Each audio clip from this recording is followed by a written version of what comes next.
Malakpet assembly నియోజకవర్గం BJP ఆధ్వర్యంలో tiffin box ఆత్మీయ సమ్మేళన కార్యక్రమాలు నిర్వహించారు. అందరూ ఆత్మీయంగా కలిసి భోజనం చేయడం వల్ల పార్టీని బలోపేతమవుతుందని మాజీ ఎమ్మెల్యే ఇంద్రసేనారెడ్డి అన్నారు. వచ్చే ఎన్నికల్లో అంతా కలిసి పనిచేసేందుకు ఇదో గొప్ప కార్యక్రమమని కొనియాడారు.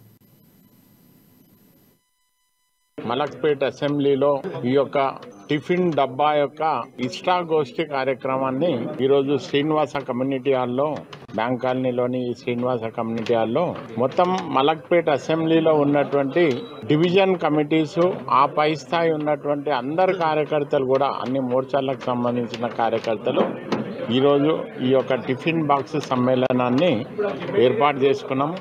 దీంట్లో ఎలాంటి రాజకీయాలకు సంబంధించినటువంటి రోజు పార్టీలో రకరకాల ప్రోగ్రామ్స్ ఒత్తిడిలో ఉండే అయినా ఈరోజు ఎలాంటి రాజకీయాల లాంటి మాటలు లేకుండా కేవలం ఒక ఆత్మీయ పలకరింపుగా ఎక్కడ తిరుగుబాటు చేస్తారనేటువంటి ఆలోచనతోటి ఈ విద్యార్థులను అదే రకంగా ఉంచాలనేటువంటి ఆ లక్ష్యంగా చంద్రశేఖరరావుది కనిపిస్తుంది.